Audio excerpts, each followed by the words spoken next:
Every December, you get excited when Spotify tells you what your year looked like in music. You share it. Your friends share it.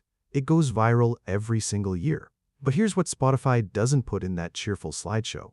In 2021, Spotify was granted a patent to use your phone's microphone to detect your emotional state, whether you're happy, angry, sad, or afraid, your gender, your age, your accent, and the background sounds around you. Birds, traffic, printers, other people talking. To recommend music based on all of it. They want to listen to your voice, detect how you feel, and use that feeling to keep you on the app longer.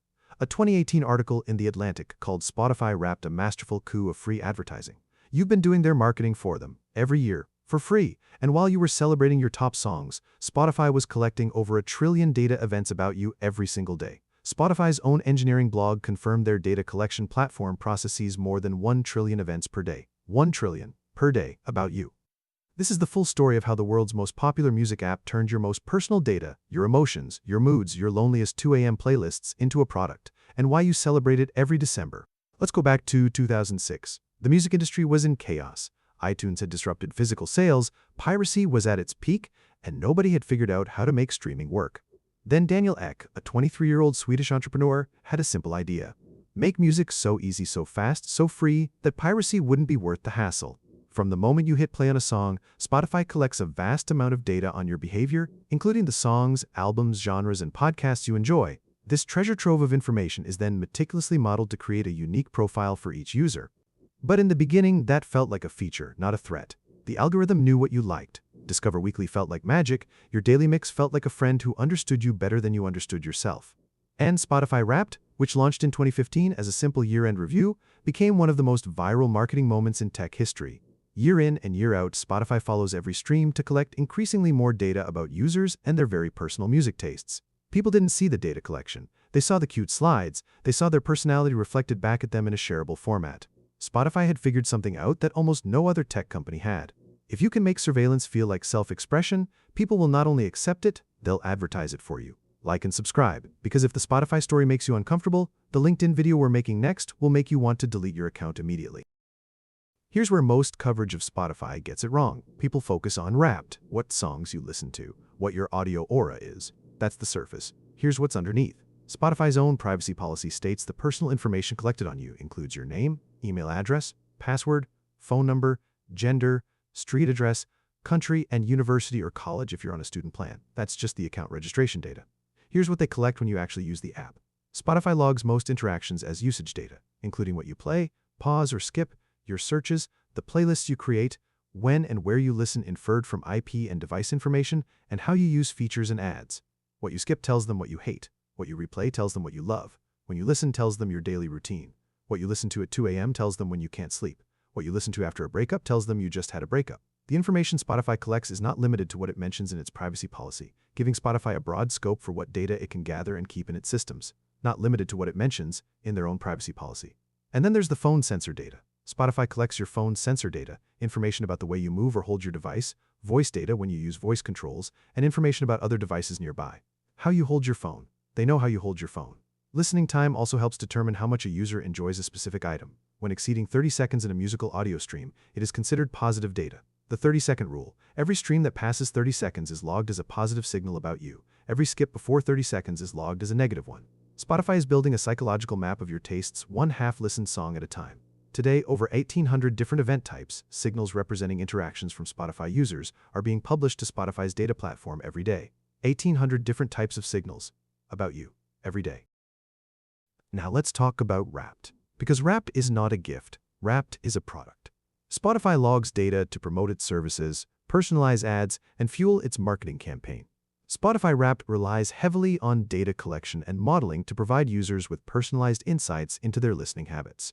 Here's the business model in plain language. Spotify collects your data all year. In December, they package a tiny fraction of that data into something beautiful and shareable. You post it everywhere. Spotify gets hundreds of millions of dollars of free advertising. And you feel good about it.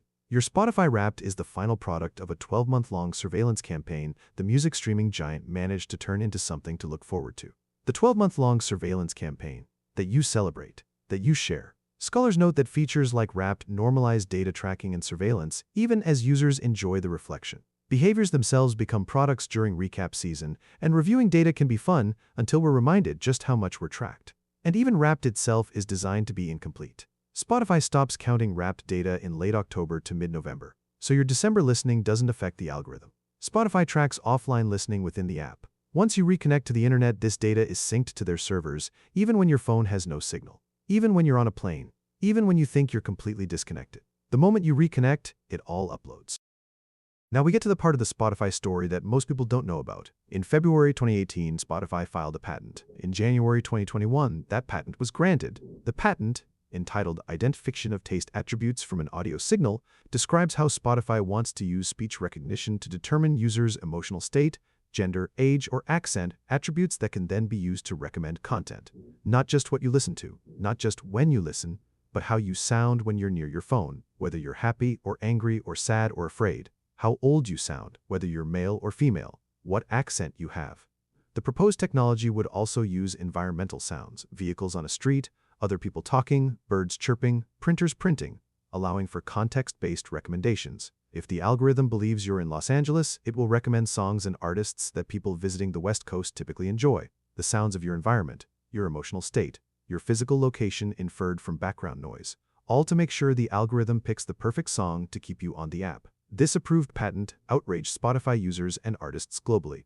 On April 2, 2021, digital rights organization Access Now issued a letter to Spotify outlining a series of concerns. On May 4, 2021, a coalition of musicians and human rights groups issued a similar letter. There is absolutely no valid reason for Spotify to even attempt to discern how we're feeling, how many people are in a room with us, our gender, age, or any other characteristic the patent claims to detect, Access Now said. The millions of people who use Spotify deserve respect and privacy, not covert manipulation and monitoring. Tom Morello, Talib Kweli, and Laura Jane Grace were among more than 180 musicians and human rights organizations who wrote to Spotify to protest against the technology. One of the most chilling scenarios raised by activists: imagine telling a friend that you're feeling depressed and having Spotify hear that and algorithmically recommend music that matches your mood to keep you depressed and listening to the music they want you to hear. Spotify said they've never used the technology and have no plans to do so. The patent is still active. Here's where I want to be honest with you. I still use Spotify. I'm not going to tell you to delete it, because the music library is genuinely unmatched, and the recommendation algorithm, as unsettling as its methods are, actually works. But I did change one thing about how I listen. For music I care about most, the albums I want to actually sit with, not have algorithmically fed to me, I stopped streaming. I bought a turntable, not because it sounds better, though it does, because when I put a record on, nothing is watching me listen to it. No skip data, no replay counter, no inference about my emotional state based on what I chose. It's just music, and me. And no server in Stockholm deciding what that means about me. You can find a solid entry-level turntable on Amazon for under $100. I'll link the one I recommend in the description. It's not for all your listening, just for the music that matters enough that you don't want an algorithm to know how much it matters to you. That's the only advertising you'll hear from me. Back to Spotify. For a company collecting this much data, you'd expect transparency about how it's used. On June 13, 2023, the Swedish Authority for Privacy Protection imposed a fine of approximately $5 million on Spotify for breaching GDPR. The fine was issued after Spotify allegedly failed to comply with GDPR provisions relating to data subject rights. The specific violation: when users asked Spotify what data it held about them and how it was being used, Spotify's responses were not clear enough. You have a legal right under GDPR to know exactly what Spotify knows about you. Spotify was fined because it made that information too confusing to understand. On June 3, 2025, the Administrative Court of Appeal upheld the fine, ruling that Spotify did not provide users with sufficiently clear and accessible information on how their personal data is processed, including details on data storage periods and safeguards applied during international transfers. The case started in 2019, the fine was issued in 2023, the appeal was upheld in 2025. 6 years to get a ruling that said Spotify wasn't clear enough about what it knows about you. And here's the number that tells you everything you need to know about whether that fine changed anything. Spotify's most recent privacy policy was updated in October 2024. It still doesn't fully answer how its AI models handle user data. The fine was paid. The practices continue. The data collection expands. Every December, the cycle repeats. Spotify's own methodology document for Wrapped 2025 notes that streams from private mode or songs excluded from your taste profile don't shape your taste-based stories, framing privacy controls as a feature of Wrapped. Private mode. That's what Spotify calls it when you don't want your listening tracked. The fact that private mode exists tells you everything you need to know. The default is tracking. Privacy requires active effort. Most people never switch it on. What is clear is that the only way to stop Spotify recording your listening habits entirely is to delete your account. Yeah, the only way to stop Spotify recording your listening habits is to delete your account. Short of deleting your account, every song you play, every podcast you start and abandon, every late-night playlist you build at 3 a.m. is being logged, modeled, and used to build a more complete picture of who you are. Users may appreciate playlists and summaries that help them reminisce, but they are also implicitly agreeing to continuous data collection and interpretation. Implicitly, without reading the privacy policy, without understanding what 1 trillion daily data events actually means about the depth of the profile being built. And then December comes. The slides appear, your top artist is revealed, your audio aura glows in some color that tells you who you are, and you post it. Because it feels good. Because it feels like self-knowledge, not because you know what it cost to generate it. Here's the real lesson of the Spotify story. Every other company we've covered on this channel, Facebook, Google, WhatsApp, Norton, all of them had a moment where users felt betrayed, a scandal, a lawsuit, a fine, a moment of public outrage. Spotify never had that moment, and that's what makes this story different. Because Spotify didn't betray your trust. Spotify earned your trust so completely that you never questioned what it was costing you.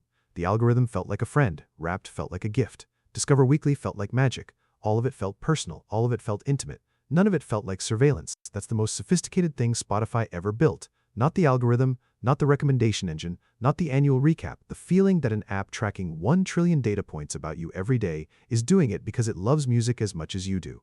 Digital rights advocates have argued that Spotify users deserve respect and privacy, not covert manipulation and monitoring. They're right. And the uncomfortable truth is that most of us already knew something felt off. We just liked the playlist too much to ask. Drop in the comments, do you share your Spotify Wrapped every year? Does this video change anything for you? And subscribe for more, because next we're covering LinkedIn, the professional network that used your resume to train AI without asking permission. And that one involves your job.